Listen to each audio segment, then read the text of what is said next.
¡Empezamos! Ya está el tambor. ¿Empiezas tú? Empieza Fidel. Buenas noches y gracias por haber venido a la presentación del libro de nuestro amigo Tony. Yo creo que ya lo conocemos, por eso ya haremos un poco la presentación. Mejor. Me acuerdo cuando llegó Tony a la librería y me comentó la idea, me comentó sobre Robert Capa, me comentó, habían ideas sueltas sobre su abuelo, la memoria, el colectivo, el sujeto, tenía ideas. Bisabuelo, Fidel. Bisabuelo, sí. No Tenía muchas ideas sueltas y me decía también que quería una especie de construcción de la novela. Me acuerdo que me puse a hablar con él de Julio Cortázar, de cómo había ideado la Rayuela, de que no quería hacer una novela, por eso ahora le vamos a comenzar que nos explique qué es una novela. Y él como filólogo creo que es muy interesante esa deconstrucción de la novela, es decir, en este aspecto va a ser una deconstrucción contra los conceptos de Campoamor y toda la teoría literaria que dice que Quijote es el comienzo de la edad de la novela. Eso era lo que pensaba. Claro. Entonces,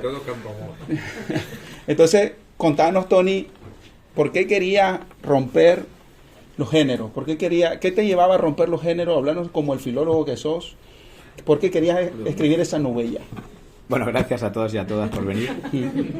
A mí me cuesta mucho hablar de mí mismo, entonces igual voy a hablar del libro, ¿no? En vez de hablar de mí. Pero has venido a hablar de tu libro, Tony. De mi libro, pero no de mí. A ver, yo escribo poemas, pues porque me sale de la cabeza, me sale escribir poemas todo el rato. Y yo quería escribir una novela. En un momento digo, joder, yo creo que un gran escritor tiene que escribir una novela, si no, no es un gran escritor. Entonces empecé a escribir, pero me di cuenta que habían cosas que no se podían contar en forma novela. Es decir, por ejemplo, los personajes, yo era imposible de escribirlos. No tengo esa capacidad como para escribir y describir a un personaje. Entonces, por ejemplo, utilicé la poesía para presentar los personajes. Luego me entró la vena pedante y como quería hablar de la memoria, que luego hablaremos de la memoria más adelante, pero bueno, como estás hablando de la estructura, me entró la vena pedante y pensé que la memoria solo podía escribir desde tenía que hacer un ensayo. Yo siempre quería hacer un ensayo y digo, voy a hacer un ensayo porque vamos, esto pide ensayo, ¿no? Y luego, como viví con Sauquillo un tiempo en Madrid y se me pegaron cosas de él, también me lancé a escribir una pequeña obra de teatro, que Sauquillo, te pido perdón cuando la leas.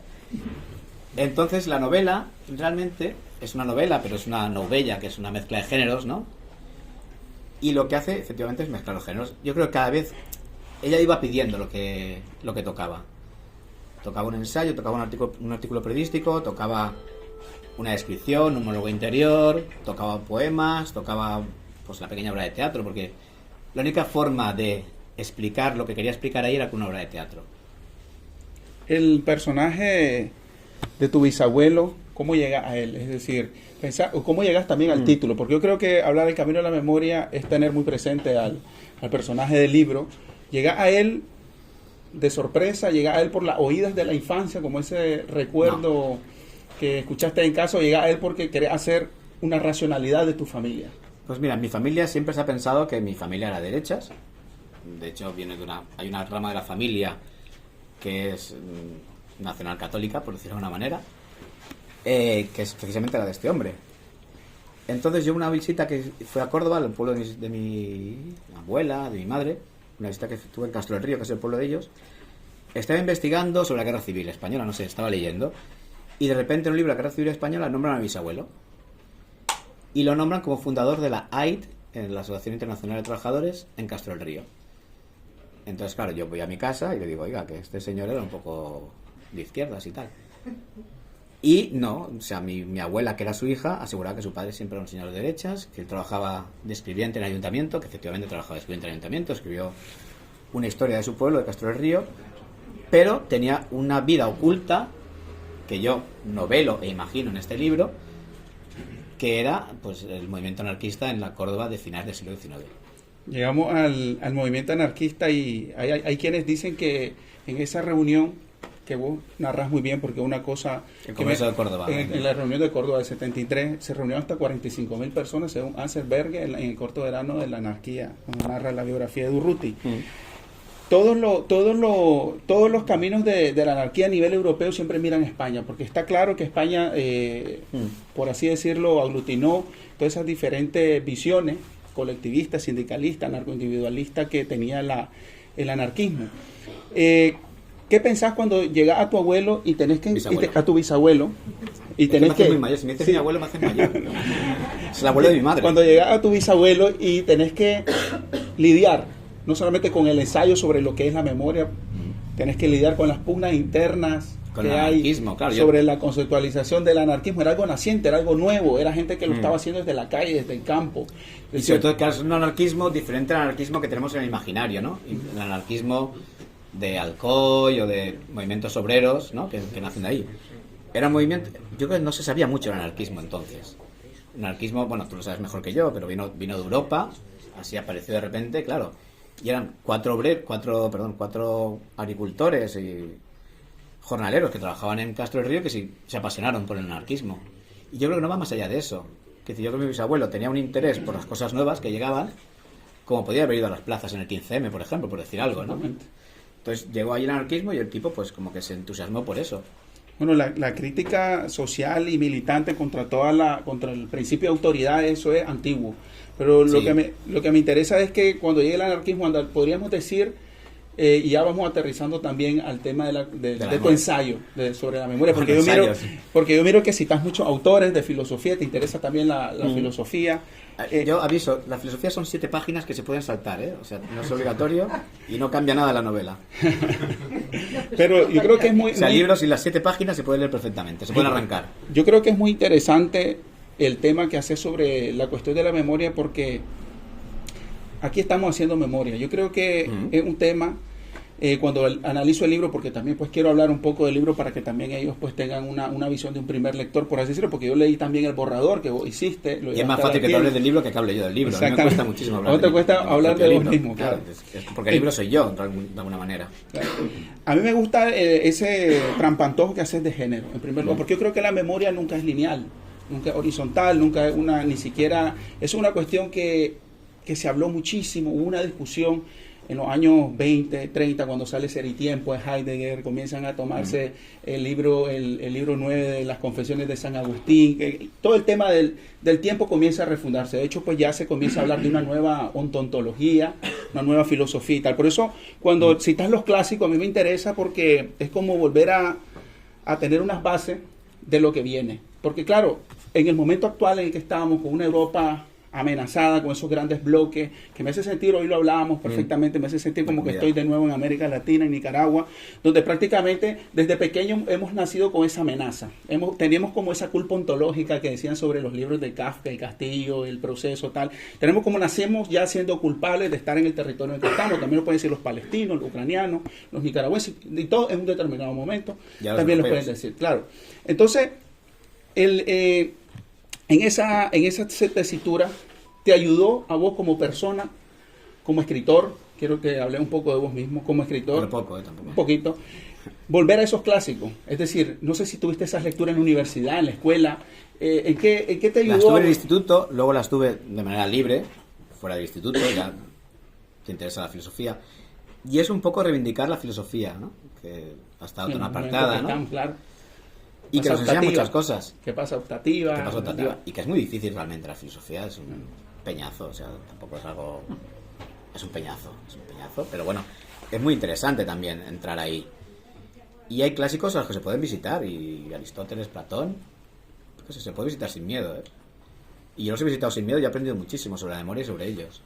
En el recorrido que haces sobre la memoria, me gustaría hablar de... Vamos a tomar un personaje al azar porque tampoco quiero ser esquemático en una obra que rompe los esquemas. De Pedro Luque. Sí, él es como el símbolo. Dicen los neurocientíficos que en nuestra memoria, en el hipocampo, hay un lugar que almacena la memoria y los recuerdos como símbolo. Por eso me interesa mucho cuando yo leí el poema que hiciste, cuando tu abuelo ficcionadamente pues ve, Bisabuelo, tu sí, bisabuelo, sí, sí. bisabuelo. No, pero es que ya lo tengo ahí calado porque el bis es un poquito más para allá nada más. Bueno, entonces, no está mal. en ese sentido, si pudiera explicarnos en esta novela, en qué personaje, en qué historia, en qué momento de tu bisabuelo, tuyo, o con la Valencia de la actualidad del siglo XXI, vislumbrar ese principio y ese símbolo de autoridad, de represión y de muerte Claro. en definitiva... A ver, hay mucho arquetipo en la novela. Sí, Al exacto. final está todo lleno de arquetipos. Y Pedro Duques es un arquetipo del cacique de finales del siglo XIX de Córdoba. Y de la reforma agraria de la República. De la República. Pero todos son arquetipos. También los agricultores o los jornaleros también son arquetipos. Es gente que no tenía nada, que no tenía nada que hacer en todo el día, más que trabajar, trabajar, trabajar y llegar a la taberna por la noche. Irse a casa y al día siguiente. Esos arquetipos están ahí. ¿Qué más? La hija. La hija es un arquetipo que se sale un poco, Dolores. Ujú. No, Dolores es Sí, sí, No, que fallece. No lo cuentes. Bueno, sí. No, es para recordarme lo que... Ya, pero... Bueno, Dolores fallece, pero... No nos lo contéis todo el libro, que si no... Ya. A ver, es un homenaje al nombre Dolores. No vendemos el libro aquí, si no... Porque también pensaba que Dolores es un nombre raro. ¿No? O sea, ¿quién se llama Dolores o Angustias? Son nombres muy feos, ¿no? Bueno, yo lo veo así. Y si Dolores muere. Pero Dolores rompe con ese arquetipo. Porque es la hija del cacique, pero que es la hija del cacique que al final rompe con moldes. A mí lo que más me gusta de la novela es el poema dedicado a Dolores. Sí. Hay arquetipo, obviamente también hace algunas alusiones al psicoanálisis, muy, muy despacio, pero también una cosa que me interesa... Pero una cosa, no da tanto miedo el libro, ¿eh? No, no, no. Se puede leer como una novela, todo esto hay entrar al fondo, pero luego se puede leer como una novelita, hay una historia de amor, hay muertes, hay asesinatos. Sí. Y también vamos a hablar, porque cuando hablamos de memoria, una cosa muy importante, principalmente pues de donde estamos ahora, es el tema del ciclo. Y el tema del ciclo, cuando yo leí todo lo que pasó, es decir, llega la Primera República, esos personajes de la Primera República, llegó, no cambiaron las cosas estructurales, no cambiaron las cosas, porque todo el mundo pues decía tener sus arquetipos culturales. Por eso me interesa mucho que vos utilizás a José Navaja como ese testigo para hacer esa crítica de lo que sobre no fue. Exactamente. Pero eso también me recordó cuando lo leí, porque en Nicaragua se leía mucha literatura rusa en determinados momentos, por obvias razones, a los primeros párrafos de La Madre de Gorky, que yo lo recomiendo, porque tienen una similitud, porque cuando hablamos de memoria tenemos como, por así decirlo, ese concepto de antimemoria, que es el ciclo. Entonces, porque cuando llegamos a un nazismo, a un fascismo en auge, bueno, no en auge, claro, en la ropa, por así decirlo, nos estamos dando cuenta de que para qué sirvió esa memoria. Entonces yo quiero que vos me digas, cuando analizaste esa escena de que ve a aquellos campesinos sedientos de sed y que mira esa crítica de sangre, ¿no? Montilla, ¿no? De sedientos de sangre y venganza. La rebelión de Montilla del 73. Del 73. Y también ya un movimiento anarquista en auge, también ya una conciencia colectiva sobre los derechos de los trabajadores y las reivindicaciones, aunque muy tempranas, pero en ese momento ya adquiere un carácter más materialista científico, si le quieres llamar. Tú fíjate, Montilla es un pueblo de Córdoba que se rebela contra... Bueno, cuando se instauró la Primera República, se rebela contra el poder establecido, pero claro, lo que queda realmente es que eran unos sanguinarios. Bueno, no sanguinarios porque la gente que había antes era más sanguinaria todavía, y lo que hacen es una reacción al poder que se estaba jodiendo la vida, de alguna manera. Pero claro, ellos quedan como sanguinarios, la memoria lo que queda... La memoria lo que guarda es... No, pero claro, lo que guarda gente que acuchillaba, bueno, que pasaba a navaja a los caciques, a los que tenían dinero, a los que tenían todo... Pero básicamente también, ya hablando en términos actuales, hay como cuando uno quiere hablar de anarquismo, hay como una mitificación, yo creo que voluntaria, por los grandes más media y también pues por los grandes irradiadores de esa cultura dominante, pues que lo que quieren hacer, desde Netflix hasta los periódicos, que quieren hacer ver que siempre, incluso cuando se habla de guerras mundiales y de elementos pues bastante como Barcelona y tal, que al inicio del siglo XX, tenemos esa imagen que se suma al negro, por así decirlo. Es decir, ya esa bandera de Luisa Michel viene y ya no queda como algo reivindicativo, algo que implica algo nuevo, una libertad, una autoorganización, sino que ya implica una época oscura. ¿Crees vos, a día de hoy, y viendo lo que has analizado? Bueno, porque interesa que el anarquismo sea oscuro, interesa ver la parte negativa del anarquismo, que la tiene, como cualquier otro movimiento, digamos, contrarrevolucionario, por decirlo de alguna manera. El marxismo también lo tiene. Claro. Pero parece que el marxismo ha quedado como más limpio que el anarquismo. O no, a mí me da la sensación, no lo sé.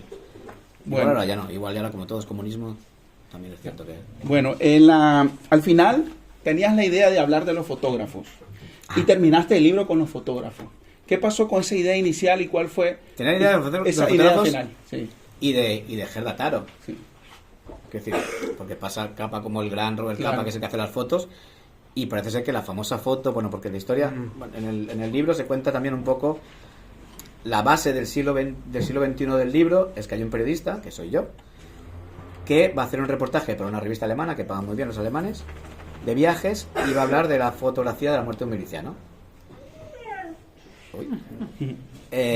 Entonces, investigo y precisamente la foto es en la zona donde vivía mi bisabuelo.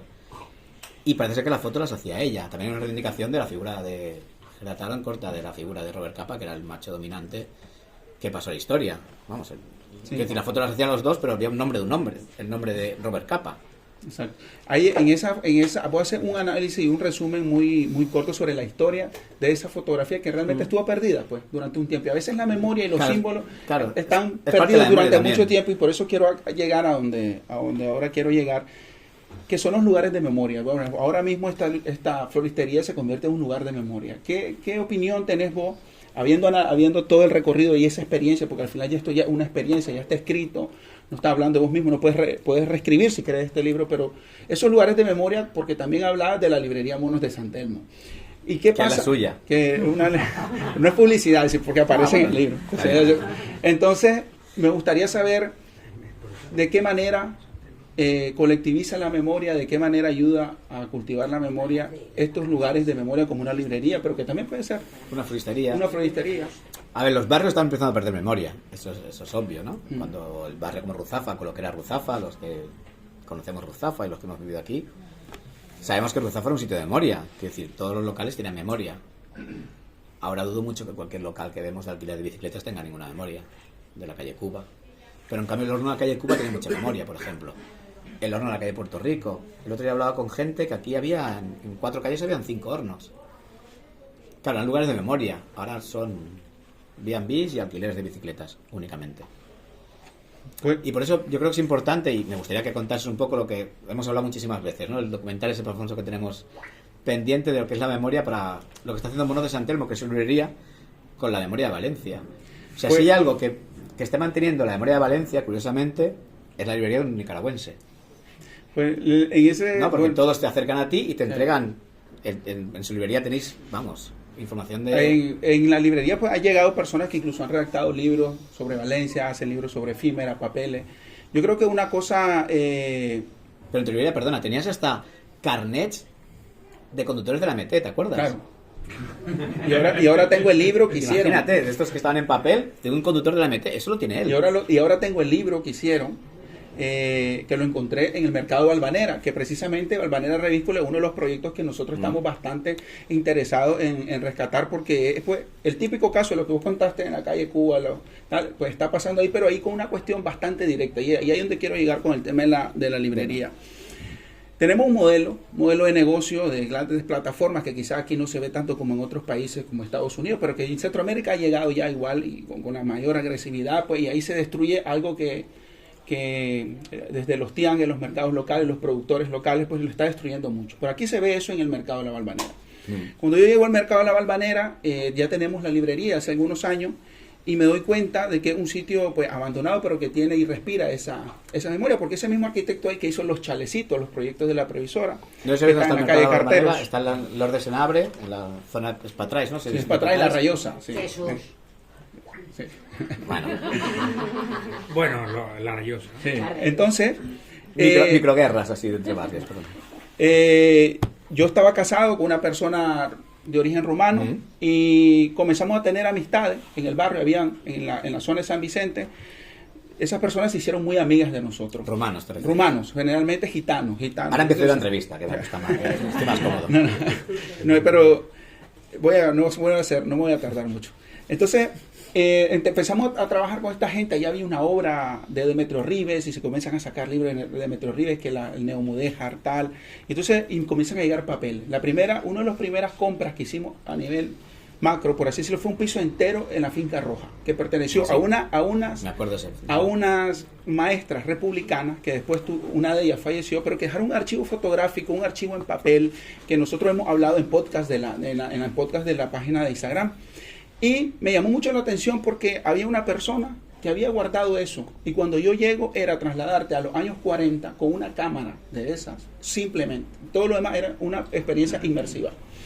Y me dice, y tengo que sacar esto. Entonces yo me pongo en mi labor de arqueólogo, porque yo soy un arqueólogo frustrado, y digo yo, esto lo tengo que llevar igual como está a mi tienda. Imposible, porque me dicen, tenés 2 días, porque ese piso, después me di cuenta, una amiga de un amigo lo estaba comprando en casi 1 millón de euros. Entonces, ya todo reformado, y tengo la foto cuando está todo reformado, y tengo fotos de cuando yo fui. Y eran coleccionistas de papel, fotografía, todo lo que es efímera. Entonces digo yo, aquí hay algo, hay una historia de unas maestras, que incluso hay fotos de María Montessori, de ellas recibiendo clases al aire libre en unas peñas del interior de, puede ser Cuenca. Hoy también viajaron a Italia, quizás, pero porque estaban en negativo, porque estaban hasta los negativos. Entonces yo me doy cuenta que eso me persigue. Ya viene el realismo mágico, pero pasa. Eso me persigue, esa historia yo la estoy viendo porque yo estoy ahí, yo tragué ese polvo 3 días con mi esposa, sacándolo todo y llevándolo a la tienda. Y me doy cuenta que hay una parte de la historia de Valencia, de las personas principalmente que hacen la ciudad, que hacen la memoria, que hacen los movimientos, que se está perdiendo. Pero no solamente eso, era tan grande todo aquello que ya había llegado alguien, la inmobiliaria, a sacar lo que le importaba, oro, plata, todas esas cositas, y había tirado cosas. Después me llaman los rumanos, me dicen, tenemos cosas para ti, y me encuentro la segunda parte de todo lo que había ahí, los escritos, ahí, y también en el rastro. Entonces yo me doy cuenta de que lo que necesitamos en la librería, lo que nos gustaba, era poder rescatar esa memoria. Pero no hay financiamiento, pues no, tampoco lo buscamos, pero tenemos esa limitación, el tiempo, la gran cantidad de trabajo que hay, y eso es lo que hacemos en Monos de San Telmo. Vendemos libros para financiar un proyecto de memoria. Por eso, más que una librería, yo también a veces le llamo archivo, porque trato de darle esa... Pero es curioso que hacen más por la recuperación de la memoria de la ciudad de Valencia, los rumanos, que tú hablabas. Exactamente, sí. Que cualquier institución pública. Bueno, ellos vienen y ellos tienen desde pequeños una formación bastante arraigada en ese proceso de lucratividad de la memoria. Es decir, ellos vienen, gitanos principalmente, y ellos dicen, lo que les interesa a los europeos del oeste es su memoria. Si tú la extraes y se la ofreces, te van a pagar por ello. Te van a pagar por ello. Obviamente en unas casas, en un basurero no van a encontrar oro, plata, dinero en efectivo, pero encuentran esas cosas. Entonces el rastro Mestalla, que también cuando estaba en Nápoles y Sicilia, cuando estaba ahora en Mestalla, que también se fue de ahí, ahora está allá, pues te das cuenta de que hay y eso es pues ya para finalizar, te das cuenta que no está perdido todo. Hay mucha gente que va, pero que lo individualice ese proceso de colectividad de la memoria, porque se lo lleva a su casa, lo mete en un cuadro y ya no habla de él. Entonces lo que queremos es hacer una ventana abierta donde podamos ser el altavoz de esas pequeñas microhistorias, eso de lo que Dilthey llamaba el conocimiento autobiográfico. Dilthey le da, un filósofo alemán del siglo, le da la categoría ya de conocimiento, que para llegar con los alemanes, a los que han estudiado un poco de filosofía, y decir que esto tiene categoría de conocimiento con toda la que se ha ligado, con Hegel, con Schlegel, con Kant, con toda esta gente, entonces es muy pesado. Pero ya hay un conocimiento, y por eso yo, cuando veo este libro, también me acuerdo de eso, porque yo creo que hay una forma de conocerse a través de esa ruptura de estructura. Bueno, yo creo que un poco eso está en el libro, y un poco que la idea era un poco de y bueno, ya para finalizar, no sé, también habíamos dicho que íbamos a dejar una ronda de preguntas. Pues yo, enhorabuena, te felicito por el libro, lo he leído ya 2 veces. Es un libro muy amable, es un libro que lo puedes leer. Pese a todo lo que ha dicho antes. No, es un libro muy amable, porque nosotros pues tratamos siempre son defectos de filósofos, de tratar pues de esquematizar y racionalizar todo, pero es un libro que se lee, aunque tenga muchos géneros, es un libro que le da aire, le da suavidad y le da un respiro, para no contar la historia pues como también ha sido contada desde esos historiadores ingleses o franceses que vienen aquí, investigan y te hacen de una fotografía una Biblia. Sí. Entonces, pues yo te doy las felicitaciones y vamos a dejar abierta la palabra. Y dejamos, pues eso, si alguien tiene alguna...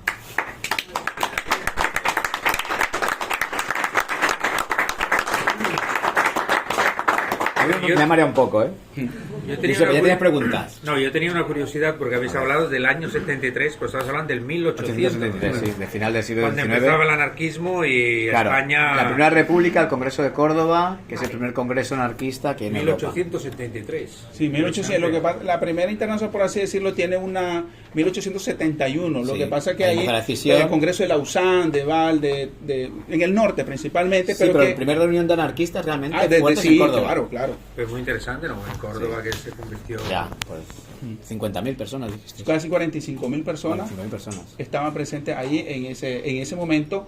Era hasta el año 36, por así decirlo. Ningún historiador se atreve a hablar de movimiento obrero en España sin tomar en cuenta el anarquismo. Y por eso yo creo que, pero paradójicamente, es de lo que menos se habla.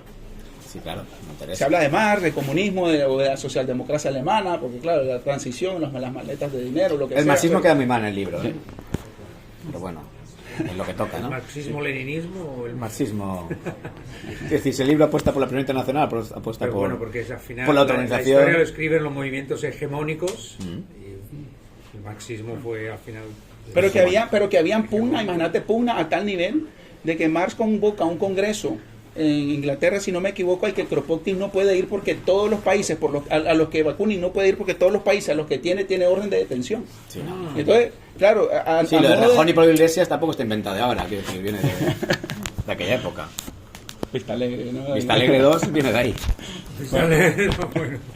Bueno, ¿alguna otra pregunta o un comentario? O un vino, y ya está. No, pero a mí me ha recordado la historia de que tu abuela consideraba que tu bisabuelo era de derechas, ¿no? Y me ha recordado mucho a Jorge Semprún, ¿no? Porque Jorge Semprún, que había sido comunista hasta que decidió abandonar el partido, después espía en España mucho tiempo con el carnet falso cruzando la frontera, sus nietos Nunca. no sabían nada Sí. de la vida de Jorge Semprún. O sea, sabían que su abuelo era novelista, que había hecho guiones de cine. También tiene sentido, ¿no? Que lo sepa la familia para... Pero hay Supongo algo... que sería para No, guardar. pero a mí lo interesante de ese personaje, o sea, de Jorge Semprún en casa, es que los nietos, que yo imagino que Jorge Semprún debía ser un gran conversador, que los nietos contaban que su abuelo en casa no hablaba. No es como que tú en tu casa pierdes la capacidad del habla, tal vez por protección. Yo creo que Claro, por proteger a la familia, seguramente, ¿no? Claro, pero entonces, por un lado, esa parte de Jorge Semprún de que de sus propios nietos, franceses ya, no sabían lo que era. Y luego, a su vez, no sé si ya llegaste a hablar con tu abuela o indagaste en esto de... Pero claro, luego está la memoria la memoria colectiva, puede modificar la memoria individual. Entonces, a lo mejor ella consideraba que su padre era de derechas porque tal vez se había olvidado ella misma para protegerse de lo que había sido su padre. Bueno, supongo que también lo que dices tú, la memoria colectiva en esa España de los principios realmente principios del siglo XX, pero bueno, también había una forma de protección, yo creo, de autoprotección de la familia, ¿no? Que el movimiento anarquista se arrasó en Córdoba. O sea, después de los hechos de Montilla, el que era anarquista y levantaba la mano un poco allí, se acaban con él, con lo cual yo creo que mi bisabuelo se tuvo que reconvertir. Se tuvo que reconvertir a funcionario, secretario municipal, y ahí ya se acabó toda su deriva anarquista. Yo creo, vamos. O la vivía en secreto. O la en secreto y en privacidad. Que es algo que pasó después de la guerra civil. Porque Pasó, hubo sí. tal genocidio, tal régimen de terror.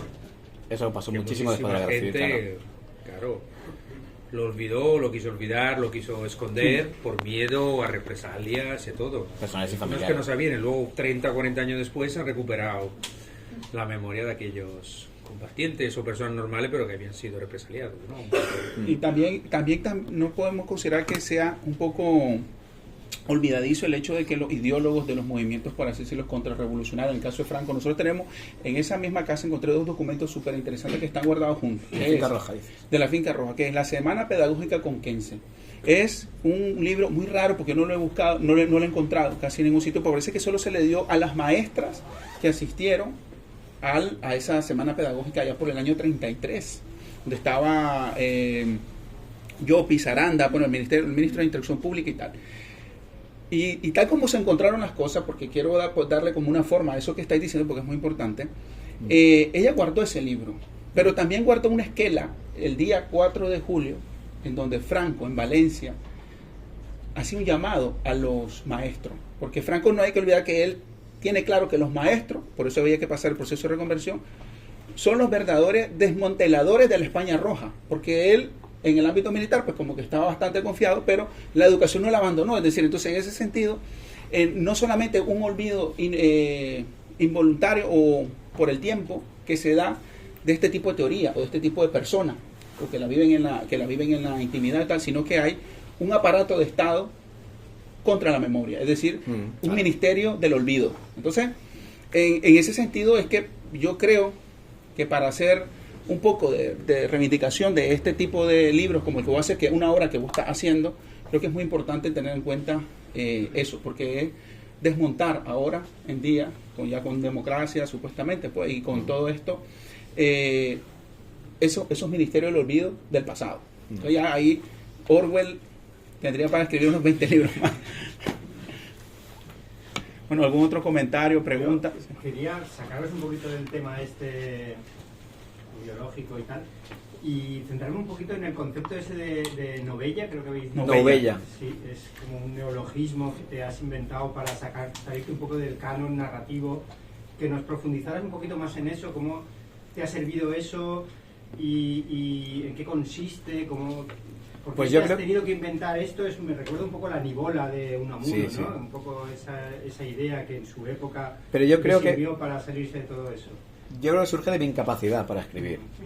Ya. O sea, yo soy muy nervioso y a mí escribir una novela me costaría muchísimo. O sea, empezar una novela y acabar una novela, no, me pego un tiro antes.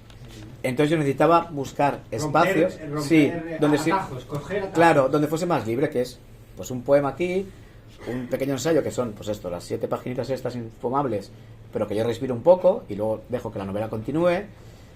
Poemas hay muchísimos, hay como... Poema un día tiene como mucha 10 influencia. poemas. Los libros de antes de él tienen mucha influencia en Sí. este. Claro, porque cuando Bueno, vas visitando todos los que lugares, escribimos, o sea, claro. haces un poema, estás investigando, estás visitando, Sí. estás aquí, claro. Y un artículo periodístico, porque como alguna vez fui periodista, pues no podía faltar, evidentemente. Y la obra de teatro, que me pareció que respiraba mucho, porque después del ensayo necesitaba algo que fuese un poco de... Es decir, que todo de eso agilidad. está ahí dentro, ¿no? Todo eso está ahí dentro. Vale. Sí. Tú rompe mucho. O sea, vas leyendo de repente y de repente te vas a encontrar 2 poemas para presentar a 2 personajes. Y dices, no lo entiendo. Bueno, luego ya quédate con eso y ya en algún momento te llegará. Bueno, llega el espacio publicitario que nos pidió la floristería.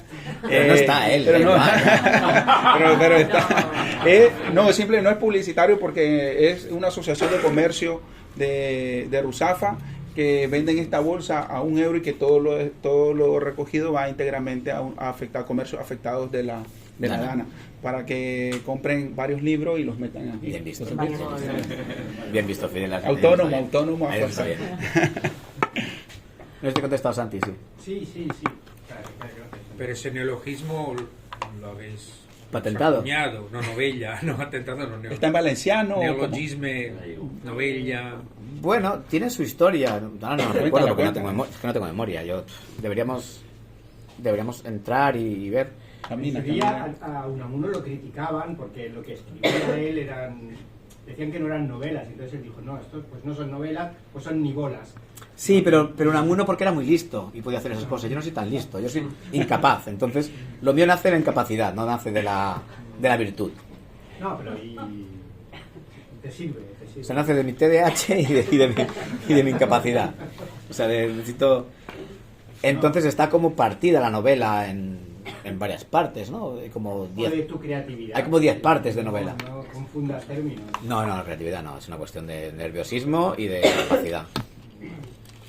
O sea, yo no me veo describiendo un personaje, no soy capaz. Me acuerdo que cuando llegaste yo precisamente te hablé de Cortázar, porque fue lo primero cuando él quería deconstruir la novela en Rayuela. Pero él coge de un elemento anterior, de un escritor que él seguía mucho en Argentina, que era la Rayuelomatic, que se llamaba. Era una caja donde uno guarda sus cosas, pero de repente, por algún tema del azar, tú la abres y no está lo que habías guardado. Te aparecen otras cosas. También pasa, y él decía en el libro de Manuel, que una de las cosas más revolucionarias es llegar, coger un paquete de tabaco, sacarles todos los tabacos y dejarlo en el estanco para que cuando alguien llega a comprar el tabaco y mire que no hay nada, mire la ausencia del Estado. Porque claro, en el tabaco y en los impuestos selectivo al consumo está como la presencia del Estado. Y el libro de Manuel pues era como un manual también de guerrilla urbana en París del 60 y pico, pues, con todo lo que pasó ahí en un momento. Yo nunca leí Rayuela, nunca pude pasar de la página. Sé que esto es muy... queda muy feo decirlo, pero me pareció un libro infumable. O sea, sí. Y ya está, ya me podéis tirar piedras o lo que queráis, pero Rayuela, sé que a ti te encanta. No, yo tampoco, me costó también, pero es un buen ejercicio para entender mejor esto, también te lo recomiendo. Leerme Rayuela para entender mi libro. No, para mí me ha servido para entender lo que quería hacer ahí y extraerle toda la esencia. Pues, Si al final, Julio... Sí. Toni, el tema que has comentat és molt fascinant i de fet és prou desconegut. La història de Gerda Taro, això també ha estat punt, no he entès molt bé, ha estat punt de partida, un poc com inspiració que t'ha connectat coses, no? Que has descobert, i contar també la història desconeguda de Gerda Taro, que feien les fotos junts i la signava Robert Capa, que després va ser el gran reporter, i ella perquè va morir a més. Va morir 2 días, ¿no? En el front de Verdún. No sé, sí, va a morir una semana, creo que después de estar en Castro que del Río. la va atropellar un camión. Sí, un tanque, no sé qué. Tanque. Bueno, esa es la part més novel·lística. O sea, necesitaba una excusa para anar a Castro del Río, a Córdoba.